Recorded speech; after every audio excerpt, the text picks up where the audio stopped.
2, 1, and you lived. Make some noise, ladies and gentlemen. We need to go across the whole country and tap talent. People think there is some genetics involved to do well in athletics.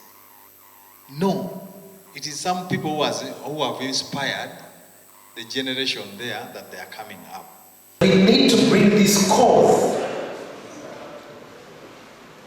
of uplifting and run for that woman in the shabas every day and can only get $1.5 to $2.5 of a kilo out of their coffee. And we are appealing to the world, we are appealing to everyone that we can run for this woman to get a better value and a better price for their coffee. Nakubagambira ngu ejeneza kuba marathoni eyokwenda ngutungure embera y'omukazi okuruga mu bworo nawe akagira injira ki akagira sente